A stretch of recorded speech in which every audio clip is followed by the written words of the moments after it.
Thank you. I'd like a point of privilege to talk about what has happened over the last couple of weeks in Miami Beach. And I want to share something that should concern all of us.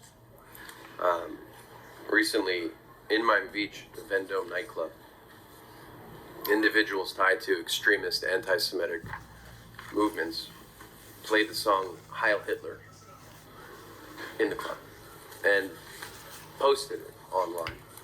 And PJ, I know we can't play the sound, but I want to give you guys a little taste of what we've seen. We have what appears to be a neo-Nazi fraternity, okay, which has rolled out their version of DEI, apparently, in our nightclub. It features a gay Mexican, a half-black guy, and an Arab. Unfortunately, this isn't satire. This isn't some edgy joke. This is the glorification of a genocidal regime in a space where Jewish residents should feel safe. And it didn't happen out of nowhere. It happened in a climate where anti-Semitic rhetoric is getting normalized.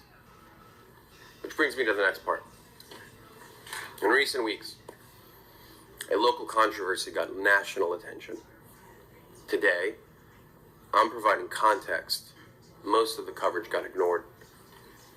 We have seen repeated public statements from this individual that mirrors themes used by anti-Semitic extremists, as shown in that video. PJ, put up the comparison slide, please. I want to show you a couple tweets and show how exactly they're very similar. The Zionist propaganda machine is full on, putting our tax dollars to work.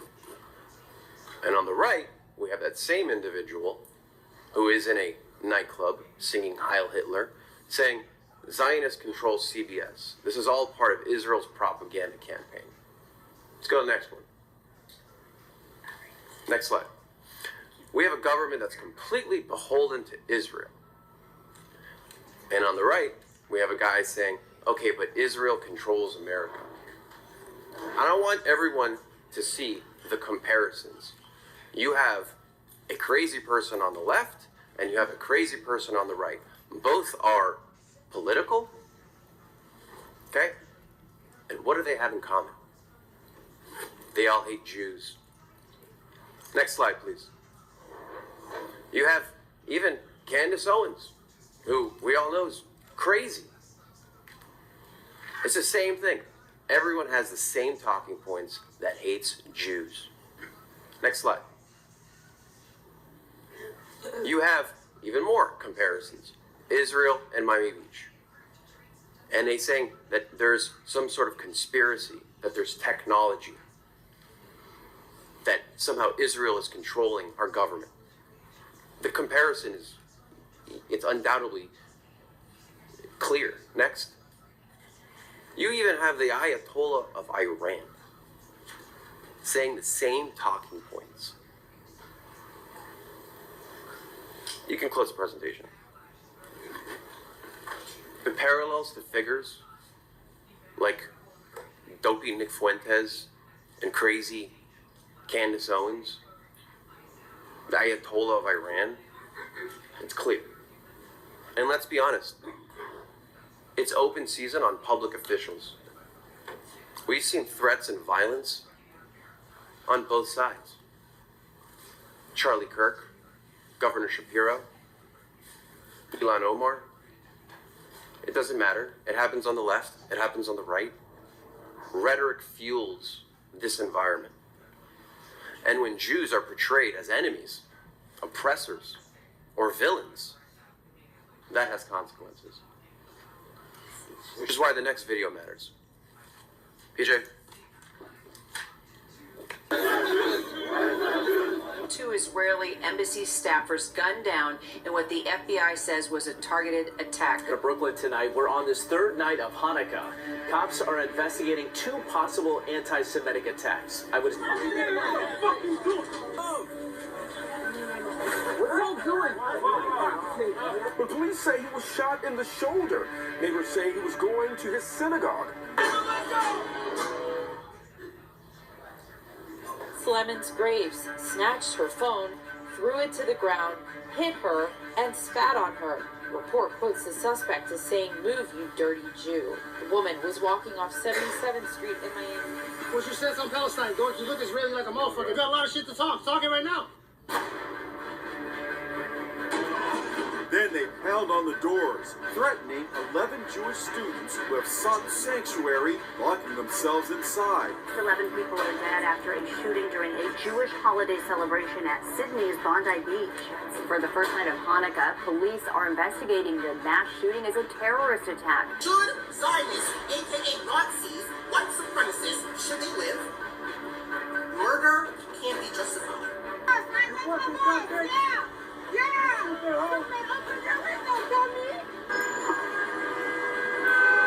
The night your governor's mansion was firebombed in a politically motivated anti-Semitic attack just hours after your Passover Seder. 22 people were in the house at the time, including your family. Fire inside the Altman Habai Synagogue in Conway. There is a developing hostage situation at a synagogue near Fort Worth, Texas. Anti-Semitism in America, haunting Jewish communities from coast to coast. More than 100 graves damaged or overturned at the Jewish cemetery in Philadelphia. A SWAT team enters, discovering a scene of unimaginable horror. 11 people, 3 women, and 8 men dead. And this centuries-old form of hate is sharply rising. These incidents are real. Assault, vandalism, harassment, Jews targeted in public for being Jewish. Rhetoric normalizes hate. Hate escalates to violence. And I really want to give an opportunity to the police chief to come up here. I got a few questions for you, Chief.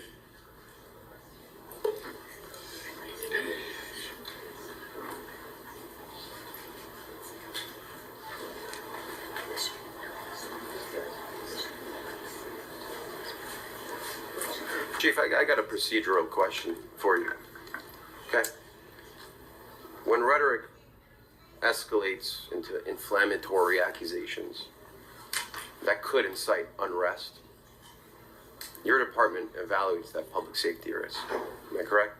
That's correct. Wayne Jones, Police Chief, Miami Beach Police Department. Commissioner, that is correct. It's part of our charge.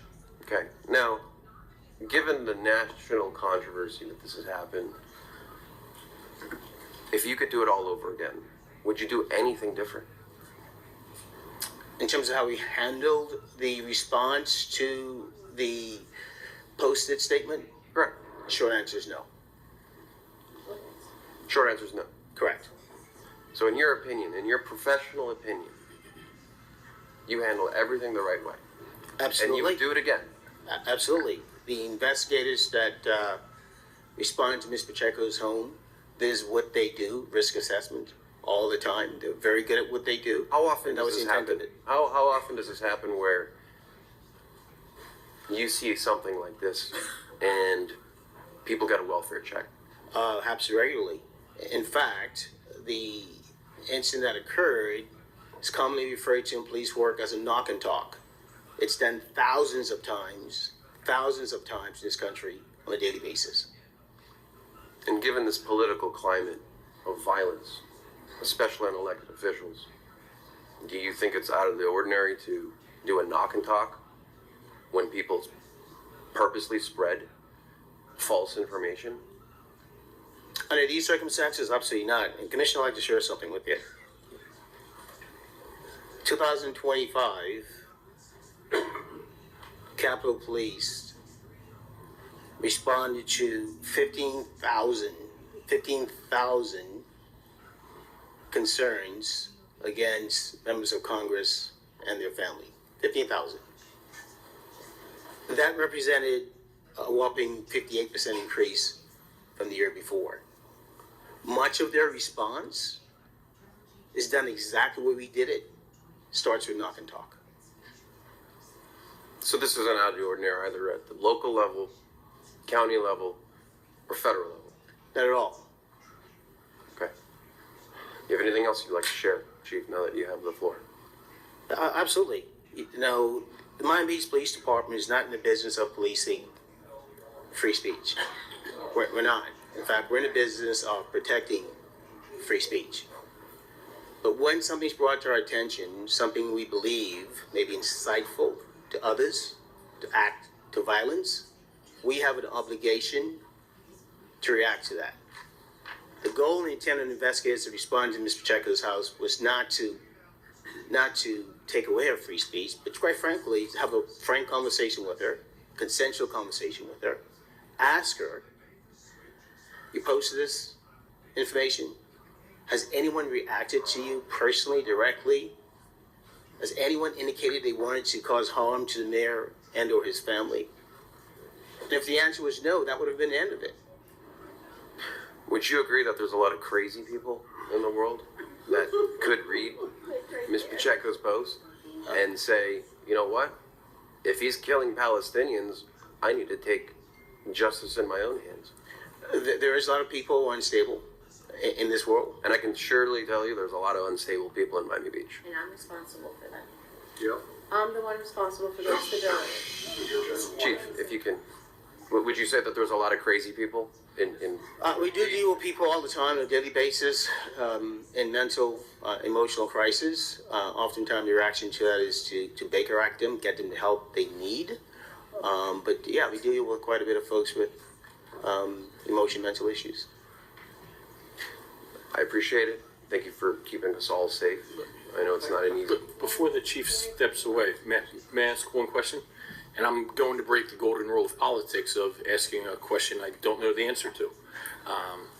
One of the reasons why I haven't made any comments on this is because we're not allowed to talk to each other. Sunshine rule. So I don't know what happened. And I'm going to ask you a question that I haven't asked the mayor. I haven't asked you.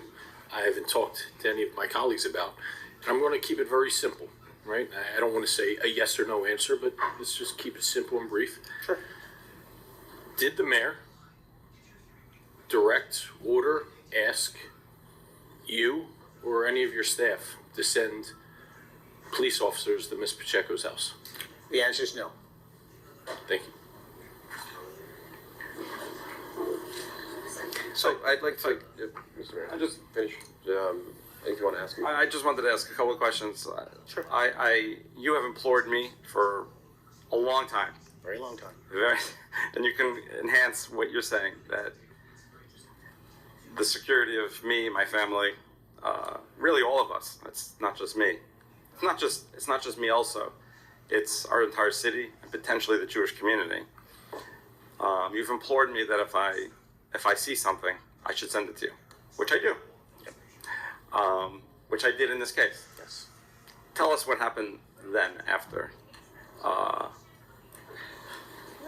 sent it. In this particular case, Mr. Mayor uses an opportunity to urge you, like I've done countless times, to increase the use of your protection detail. That's exactly why they're there. In fact, we've had other instances where people send you notes to your home that we've investigated. That's not been publicized because it was not recorded and placed on social media. The interaction police officers had as a result of that. And because of the ongoing concerns I've had about your safety, because of the public and unwavering stance you've taken in support of Israel, I've asked you for a very long time, let's provide you the safety and security that I think you need to protect you from the crazies that may exist out there and may want to wish you harm. And Commissioner Magazine just asked the question, did I have any conversations with you about sending someone to Ms. Pacheco's house, either discussing it, requesting it, asking for it, or even know about it before you did it? You did not. And could you tell us the thought process you had? I mean, what was it about the post itself that led to your concern? Mr. Mayor, I think I mentioned this to you. The post in and of itself is protected speech. I mean, in and of itself, there is no crime committed, right? My concern was one line in that post the fact that it mentioned that you had called for the death of all Palestinians, which is untrue. But more importantly, I was concerned that a crazy or two may use that to cause you violence or violence to your family. And so that was the impetus of my directing And I'll my even team add, to have a conversation. I don't know if that was your thought process, but my thought process was potentially the Jewish community. Yeah, when I read it. Continue. I'm sorry. But that was my thought process, and that's why my investigators visited Mr. Pacheco's home. Mr. Mayor. Commissioner Fernandez. Thank you.